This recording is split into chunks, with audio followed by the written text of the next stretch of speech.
Chers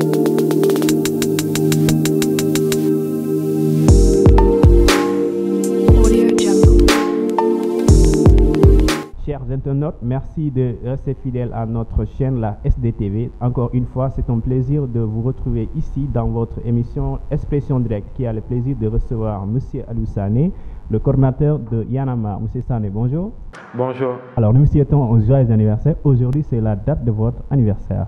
Merci beaucoup, merci pour ces vœux et c'est avec un plaisir que je vous reçois ici pour cette interview. Merci. Et tous mes encouragements aussi à toute l'équipe de SDTV pour cette initiative. Merci. Merci.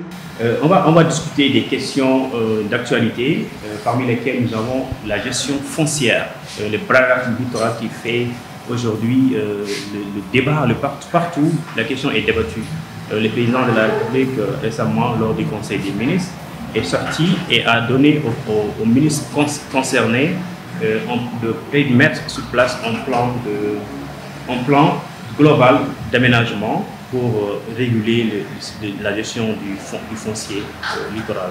Et vous, en tant que mouvement citoyen, est-ce que vous êtes rassuré par l'intervention du président de la République? Merci beaucoup et surtout une question qui est une question essentielle et c'est dommage que 8 ans après l'arrivée de Macky Sall au pouvoir, qu'au Sénégal, qu'on se mette encore à s'indigner, que le peuple s'indigne du fait qu'un groupuscule d'individus, des privilégiés, sans mérite parfois, s'accaparent les terres en fait, que ce soit du domaine public plus globalement et du domaine public maritime, surtout avec le littoral et tout, que les gens continuent d'accaparer ces terres indûment. Et alors que c'est des espaces qui sont supposés être des espaces publics. Le domaine public n'appartient même pas à l'État. Ça n'appartient pas à l'État, c'est du domaine du public. Tout ce qui doit être aménagé sur le domaine public doit être au profit de tous les citoyens. Et on a vu dans le passé que le président Macky Sall avait fait de cette question notamment une des principales thématiques de sa campagne. On l'a vu à l'époque, il parlait de l'aéroport, une bonne partie de l'aéroport qui était en train d'être lotissée et qui était en train d'être donnée à des dignitaires du régime de Wade et tout ce qui gravite autour. Avec Cité Gorgui aussi, il s'était indigné de cette boulimie foncière du régime de Abdoulaye Wade. Et ceux avec qui il est dans la coalition Benno Bokk Yakaar, que ce soit Moustapha Niasse et tous les autres leaders qui étaient déjà dans le Front Siggil Sénégal et puis dans le Benno Siggil Sénégal avant d'être dans Benno Bokk Yakaar avec Macky Sall. On a vu qu'à l'époque, il s'était beaucoup insurgé contre ce fait. Et je pense que l'une des choses qui ont fait que les Sénégalais ont porté leur choix sur leur coalition à travers le président Macky Sall, c'était justement d'apporter une réponse à ça, de mettre un terme à ce banditisme en fait à grande échelle. Et malheureusement, on en est là.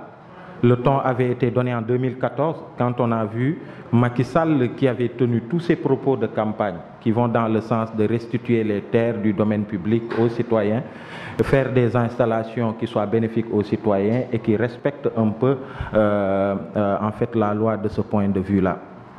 Et en 2014, on a vu que nous, on a passé presque 24 heures de garde à vue parce que dans le cadre d'une coalition citoyenne justement non au mur, nous nous étions insurgés contre le fait que l'État du Sénégal ait attribué une bonne partie de notre littoral à la Turquie pour y ériger leur ambassade, le fameux mur.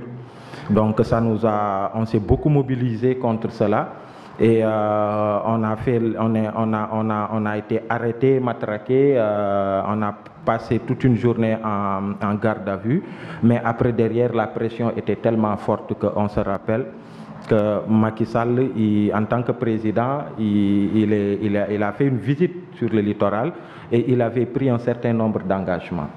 D'abord, il avait dit, moi, en tant que président de la République, je vais donner le bon exemple. Il y a des terres qui m'ont été attribuées sur le littoral, je vais les restituer au peuple sénégalais. Rien n'a été fait de ça.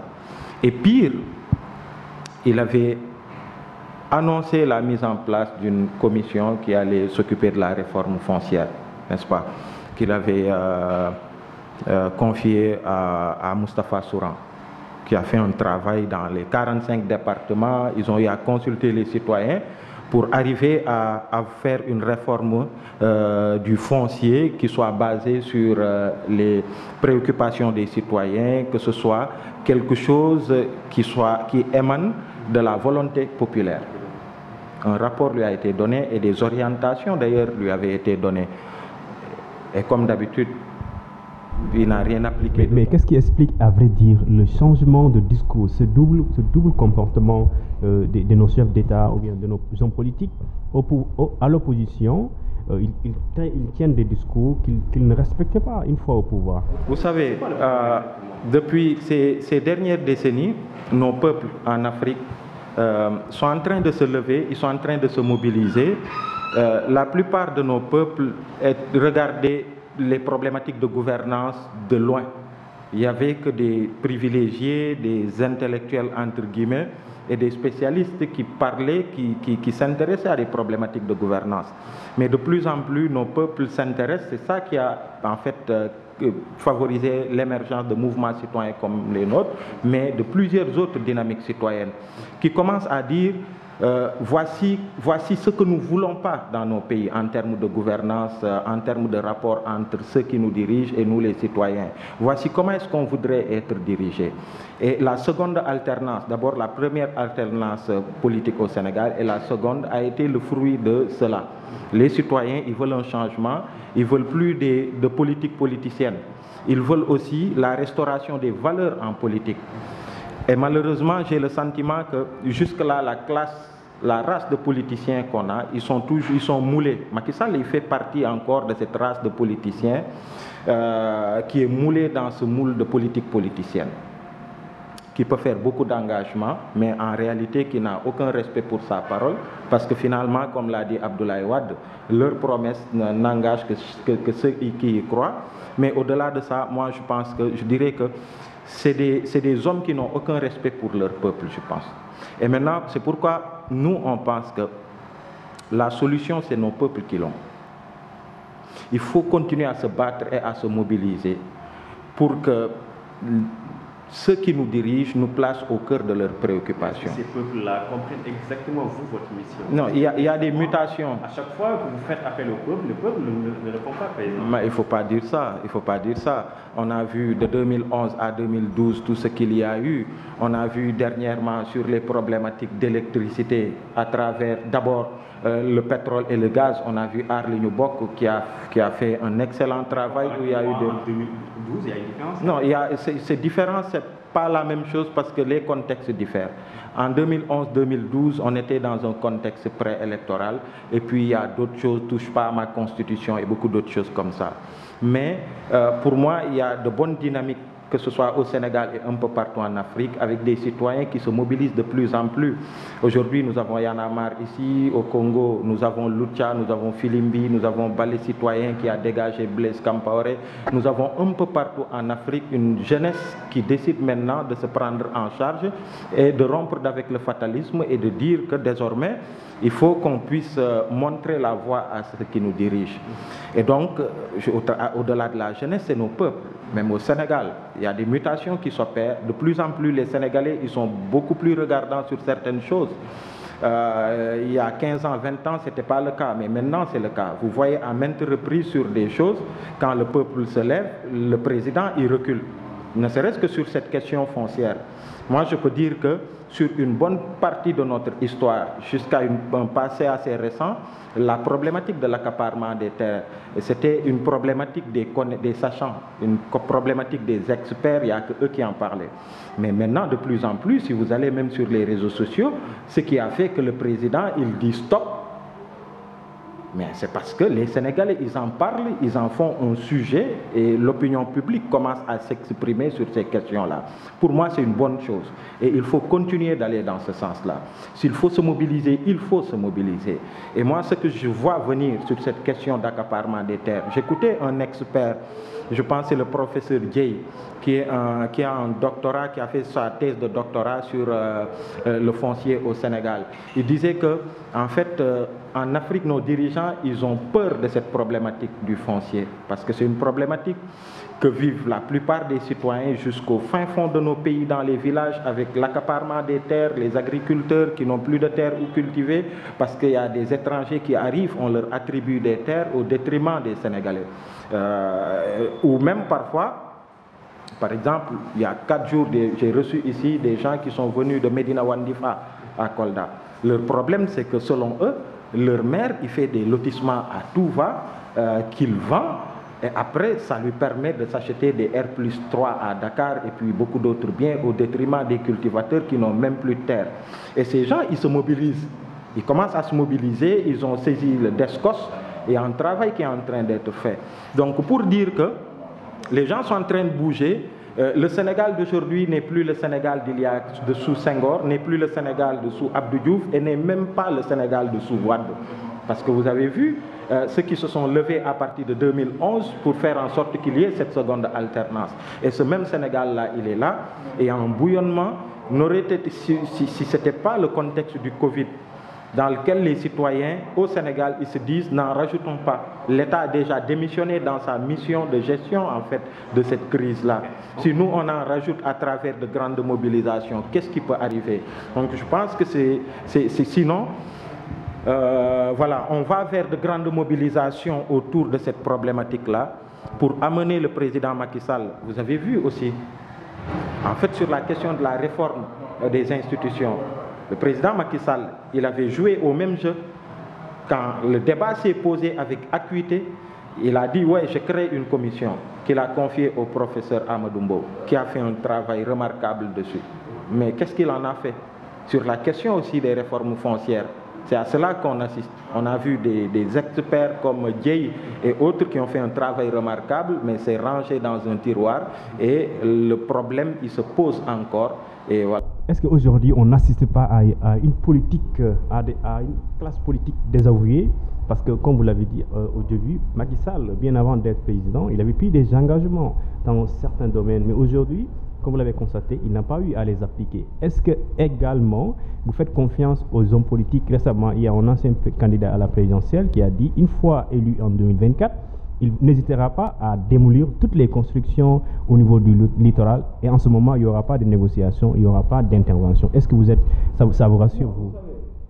Déjà, moi, je dis que l'émergence de mouvements citoyens comme Y en a marre résulte du fait qu'il y a un vide. Il y a un vide occasionné par le fait que les Sénégalais, de plus en plus, ne font plus confiance à la politique, à l'engagement politique dans le cadre des partis politiques classiques, qui favorisent l'émergence d'individus. Une fois portés au pouvoir, ils sont les bourgs et boummis dans leur parti, dans leur coalition, mais aussi dans la gestion du pouvoir. Et tout se fait au gré de leur bon vouloir. Et de plus en plus, les citoyens, ils ne se retrouvent pas dans cette façon de faire la politique, parce que c'est cette façon de faire la politique qui amène un individu à faire dans une certaine forme de gouvernance qui favorise la prédominance, par exemple, de la famille présidentielle dans la gestion des affaires publiques et plein d'autres questions comme ça. Et vous verrez aussi que de plus en plus, il y a des discours qui se lèvent. J'ai vu un ouvrage de jeunes Sénégalais qui ne font pas partie de partis politiques, qui sont des ingénieurs, qui sont des experts, qui sont des citoyens tout court, qui ont dit « politisez-vous ». Et je pense qu'à travers ça, ils veulent dire on ne se retrouve pas dans les partis politiques et tout ce que cela nous a produit depuis les indépendances. Il faut qu'on crée une autre voie, il faut qu'on sache s'engager en politique, malgré le fait que le politique, il est mal perçu par nos peuples, il est mal perçu par les citoyens. Et ça, c'est par rapport au rapport, en fait, c'est par rapport au vécu qu'il y a eu jusque-là. Donc, du coup, oui, nous aussi, à travers nos mouvements, nous encourageons beaucoup à ce que les citoyens qu'ils s'engagent, parce que, voilà, il y a une rupture de confiance entre les politiques et les citoyens, et même dans la gestion du Covid. Si vous voyez, Ce qui fait qu'aujourd'hui, les citoyens, pour beaucoup, sont en train de développer leurs propres réponses. Certains ne suivent pas, en fait, les instructions ou les orientations ou les messages de l'État. C'est parce qu'il y a une rupture de confiance entre les citoyens et l'État, due à beaucoup de choses. Comment restaurer cette confiance? Comment restaurer cette confiance? Moi, je dis que c'est perdu. Pour quelqu'un comme Macky Sall ne sera que Macky Sall. Nous, on a pensé que pour ce cas, cette situation d'exception qui est le Covid, qu'ils allaient se dire pour une fois, nous allons essayer de gérer dans la transparence, nous allons essayer de fédérer les forces dans une situation d'exception. Après avoir rencontré des acteurs, la logique et la recommandation forte d'ailleurs du peuple, c'était la mise en place de ce comité qui soit décalé de tout et que ce soit un comité avec des hommes intègres qui puissent gérer avec toutes les coups de franche qu'ils peuvent avoir pour le faire. Et je pense que cette exigence que le peuple a exprimée, je pense qu'il a eu raison sur le président Macky Sall. Parce qu'on a vu, dès les premiers actes qui ont été posés, avec les premiers marchés qui ont été attribués, on a vu tout de suite, il y a eu beaucoup de dénonciations de comment est-ce que les marchés sont attribués. On a vu de grands noms sénégalais qui étaient depuis des décennies qu'on connaît dans ce domaine-là, qui ont été écartés au détriment de certains privilégiés qui gravitent autour du pouvoir. Donc ça a été le premier coup qui a été porté en fait à cette dynamique d'unité nationale autour du président de la République sur la question de la gestion du Covid. Donc ça renseigne encore une fois de plus sur les hommes politiques qu'on a, sur ce que vaut leur parole, ce que vaut la parole de Macky Sall. Tout ce qu'il a dit en termes de oui, les choses vont être bien gérées et tout, on a vu.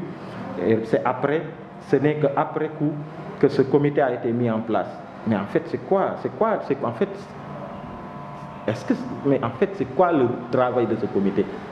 Tout a été donné déjà, les marchés et tout, et eux, ils viennent derrière pour constater en fait les dégâts.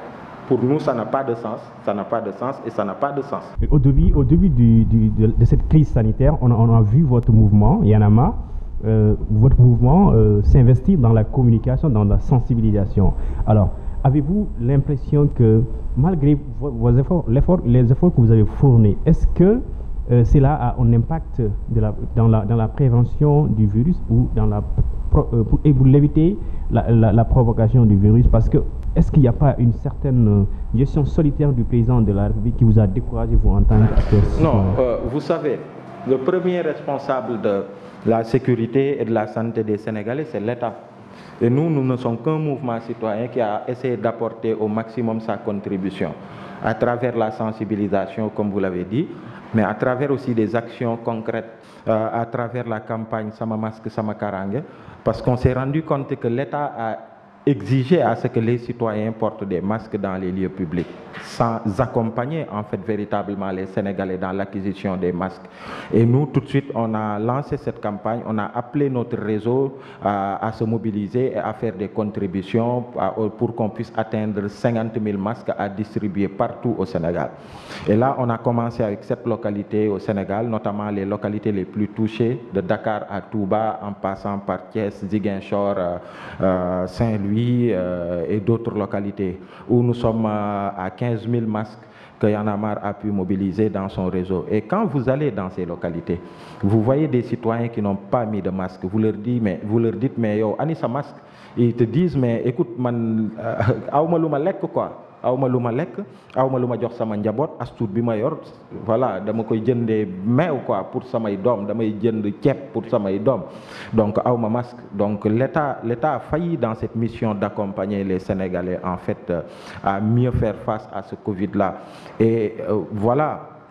Maintenant, comme je vous le disais tout à l'heure, il y a tout un ensemble d'actes qui ont été posés pendant cette période exceptionnelle et qui ont amené les citoyens petit à petit à défier l'autorité de l'État.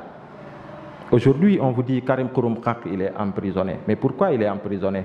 Parce qu'à un certain moment, dans l'application du décret lié à la non-tenue de rassemblement et même la fermeture des lieux de prière et tout, mais on a vu que l'État, dans la gestion, dans le suivi de cette mesure-là, il y a eu un manque d'équité, il y a eu du 2 poids, 2 mesures.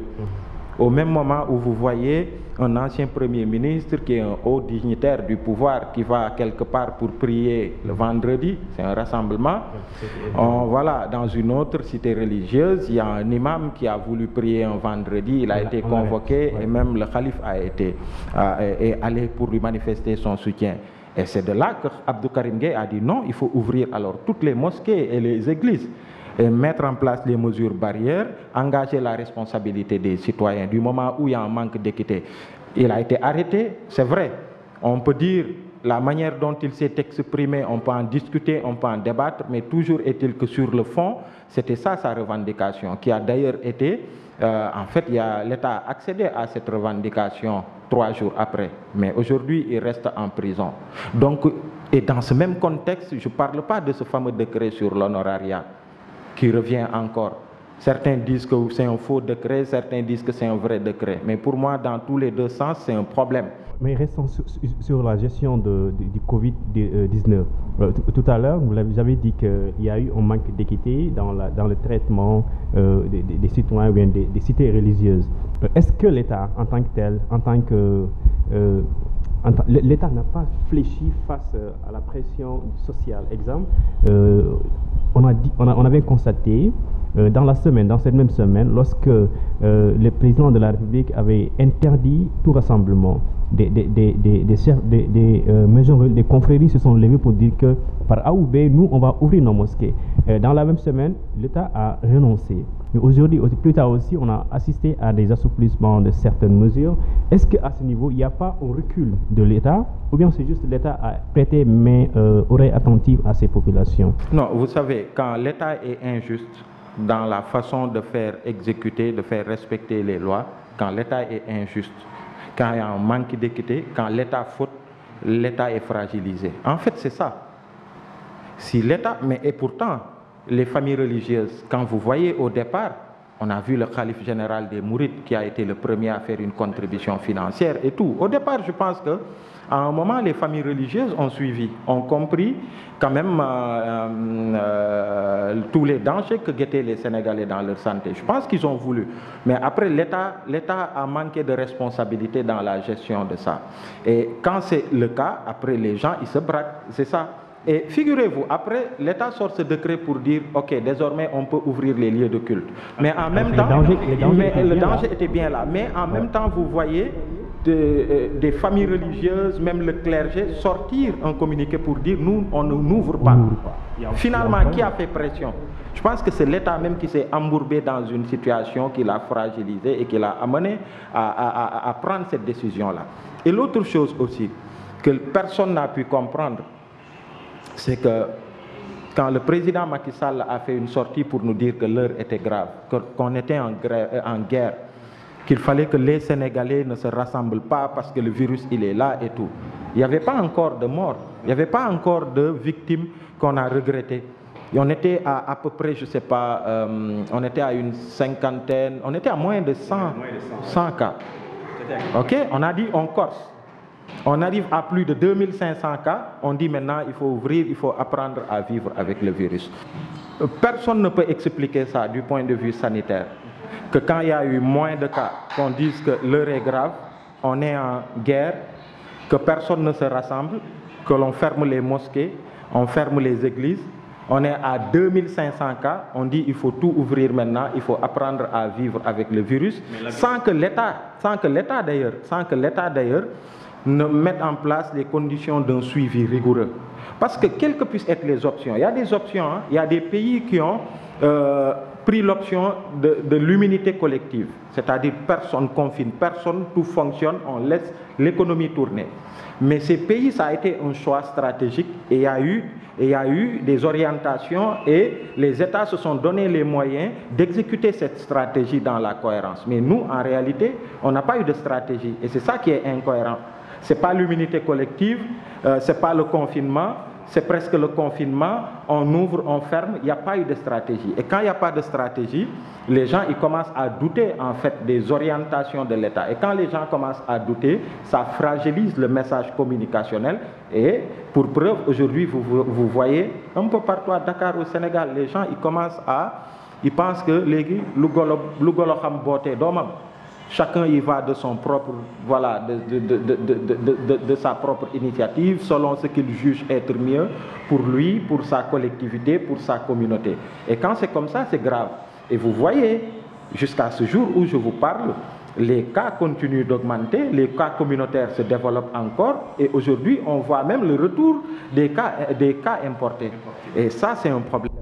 Alors, à ce niveau, je demande tout simplement, est-ce que pensez-vous que l'année scolaire 2019, 2018, 2020 est-elle sauvable, vu qu'il y a les cas qui ne cessent de s'arrêter, qui augmentent au jour le jour?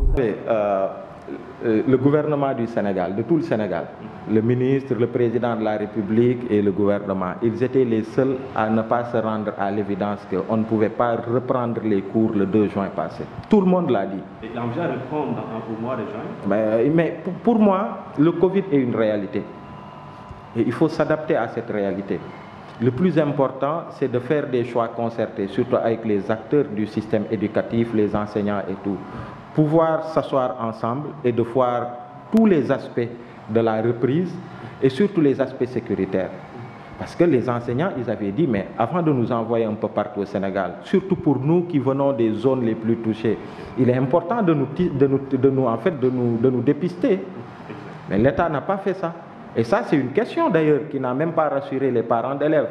Parce que moi, je veux bien que mon fils qu'il aille à l'école, mais que ce ne soit pas au prix de sa vie et de sa santé. Donc, il faut voir tous ces aspects-là, tout le dispositif qui est mis en place à l'école. Parce que déjà dans nos écoles, vous allez dans nos écoles, nous, il y en a marre. On a réhabilité dans la banlieue des écoles où il n'y avait même pas d'eau pour les enfants.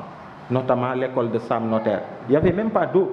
C'est nous qui avons refait les toilettes, on a ramené de l'eau dans cette école.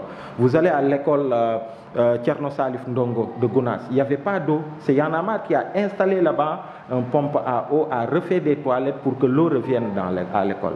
Mais quand vous allez dans ces écoles-là, dans un contexte de Covid, vous dites aux enfants, allez à l'école, il n'y a même pas d'eau. Comment est-ce qu'on peut respecter les mesures préventives dans une école où il n'y a même pas d'eau? Donc, il y a des préalables en fait à régler. Et pour nous, une fois que ces préalables sont réglés, mais tous les parents d'élèves rêvent que leurs enfants aillent à l'école. Ok, nous sommes à la dernière partie de l'émission. Je rappelle que vous êtes le coordinateur du mouvement Y en a marre, en l'occurrence M. Aliou Sané. M. Sané, on a l'actualité internationale va nous amener cette fois-ci aux États-Unis, aux États-Unis d'Amérique. Récemment, on a noté la mort cruelle du jeune Afro-américain George Floyd, qui a été tué par des policiers et sous les caméras, sur tous les témoignages des passants. Et l'actualité a défait la chronique internationale, mais en tant que Noirs, en tant qu'Afro-Américains, on n'a pas vu les chefs d'État africains plutôt, réagir. Non plus aussi, on n'a pas constaté la réaction de l'unité africaine. Non plus également, on n'a pas vu les collectifs des droits de l'homme du continent africain réagir face à cette ignominie. Mais selon vous, c'est quoi le problème exactement? Parce que lorsqu'il y avait les événements de Charlie, beaucoup de chefs d'État africains se sont levés pour dire que je suis Charlie, mais aujourd'hui, aucun d'eux n'est George. Non, pour moi déjà, ces chefs d'État africains, ils ne peuvent pas se lever pour le dire. Parce que ce qu'ils font dans leurs pays africains est encore pire. On parle de brutalité policière, on parle même d'assassinat de citoyens qui se battent pour des principes démocratiques. Mais en Afrique, un peu partout, il y a 3 semaines, vous allez au Congo, il y a un de nos frères du mouvement Lucha qui a pris une balle en pleine tête et qui est décédé, un jeune, parce que juste il se mobilisait avec d'autres jeunes pacifiquement contre les exactions faites sur les citoyens congolais dans certaines zones du Congo où les civils sont massacrés. Vous venez au Sénégal, il y a combien de cas de violences policières, il y a eu combien de cas de bavures policières qui ont coûté la vie à des citoyens et des dossiers qui restent encore non élucidés. Mais il y en a à l'appel, que ce soit au Sénégal et partout en Afrique, les citoyens sont en train d'être tués par les pouvoirs juste parce qu'ils s'expriment pour critiquer en fait la façon dont le pouvoir est géré. Donc ces gens, ils sont très mal placés pour parler de l'affaire Floyd. Mais maintenant, les peuples sont solidaires de l'affaire Floyd. Nous, Y en a marre, nous sommes solidaires. On a fait une déclaration, une lettre de protestation de tous les mouvements citoyens d'Afrique, une bonne quarantaine, en connexion avec Black Lives Matter, en rapport avec Project South, que je connais très bien, qui est à Atlanta et qui sont en train de faire des choses. Et d'ailleurs, à Atlanta, il y a 2 jours, hier d'ailleurs, il y a un jeune qui a été tué encore. Et ces gens, ils sont en train de se battre dans cette zone-là et jusque vers Montgomery, dans ce sud-là des États-Unis, où les Malcolm X, où beaucoup de choses ont été faites. Donc, ils continuent de se battre. Et pour moi, voilà, il faut créer les passerelles, il faut raffermir les passerelles citoyennes entre l'Afrique, les Africains et les Afro-Américains qui viennent d'ici. Et pour preuve, quand vous allez à Montgomery, la fameuse histoire de Rosa Parks s'est tenue à Montgomery, où il y a un grand musée sur l'esclavage.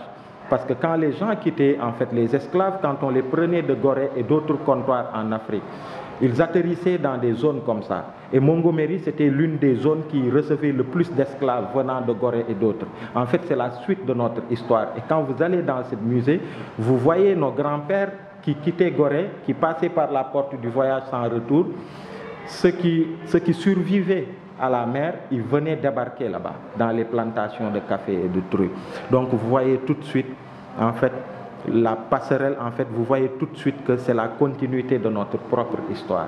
Et donc c'est pourquoi je pense qu'il est important, nous on travaille beaucoup actuellement avec les diasporas africaines, et je pense que dans le futur, on aura à faire beaucoup de choses sur ces questions. Floyd aujourd'hui est comme une lumière, un projecteur qu'on a braqué sur un cas, qui est un symbole qui mobilise partout dans le monde. Mais tous les jours, par année, c'est des centaines de Noirs américains qui sont tués par la police américaine dans l'anonymat. Voilà quoi, et voilà.